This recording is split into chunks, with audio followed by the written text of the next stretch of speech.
I am speaking to you from the cabinet room at 10 Downing Street.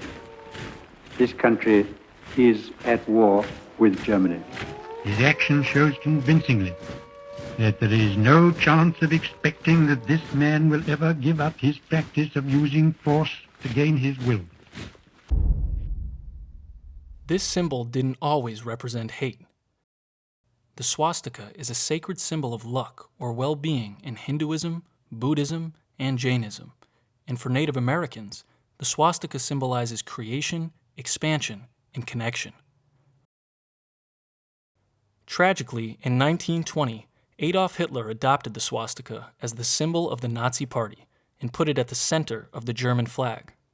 Hitler corrupted the swastika, transforming it from a symbol of life to a symbol of hate, death, and destruction. The Nazis persecuted many groups while operating under the swastika, including Jehovah's Witnesses, homosexuals, black people, individuals with disabilities, the Roma and Sinti, and any individuals with opposing views to the Nazis. But the group most devastated by the Nazis and their collaborators were the Jews of Europe, with more than 6 million Jewish people being murdered during the Holocaust.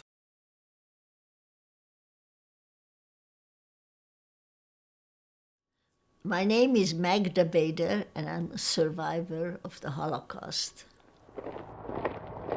I remember very well that my grandfather was walking along us, my mother and me, and my grandfather fell down, and my mother tried to help him get up, and the guard hit my mother with his rifle butt and forced her, my mother and me, to leave my grandfather on the ground, and then we had to march on.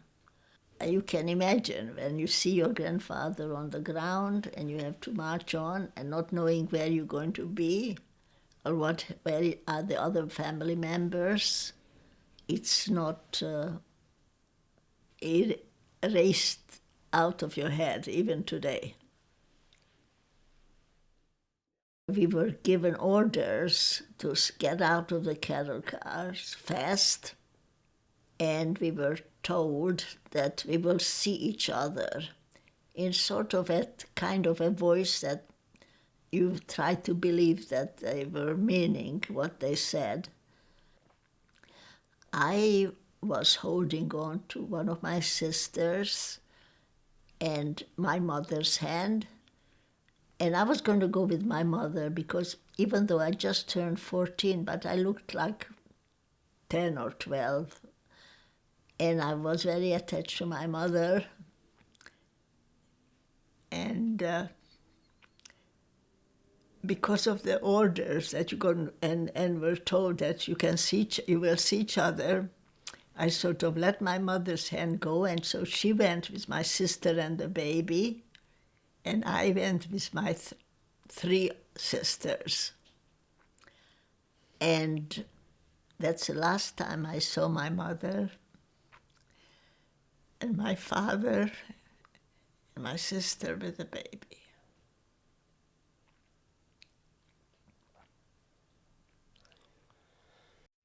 My name is Hans Fischer. I'm 95 years old, and I'm a survivor, or as I often say, really an escapee of the Holocaust.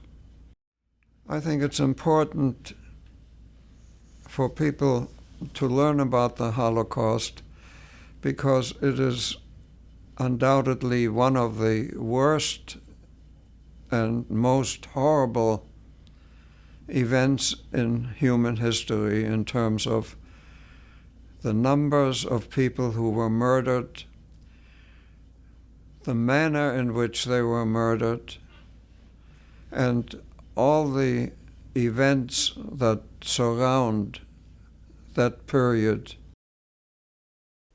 The Holocaust is a worldwide event of a magnitude that we don't even fully grasp today.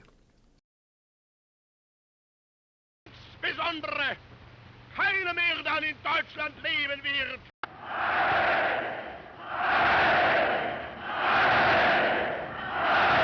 This is what hate sounds like. This is what hate looks like.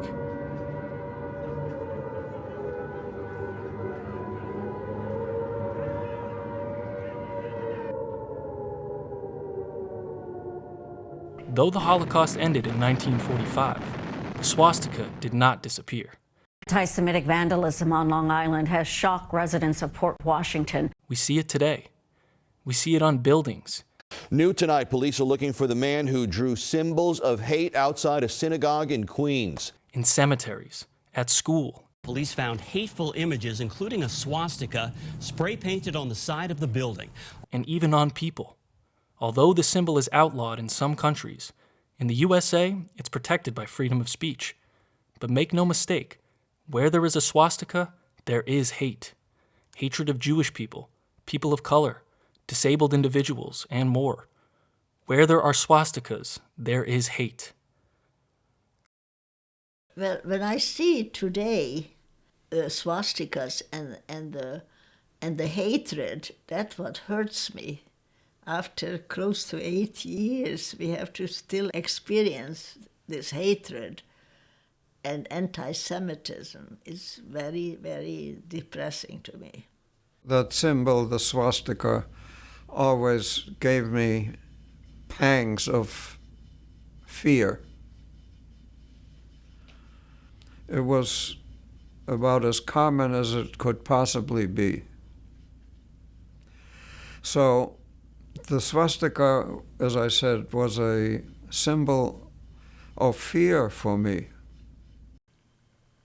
And there is no room for a swastika or any other hateful sign.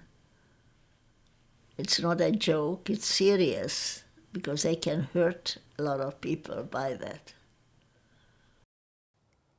What can you do when a swastika shows up at your school or in your community? Who has been hurt by it? What can we do to prevent it from happening again?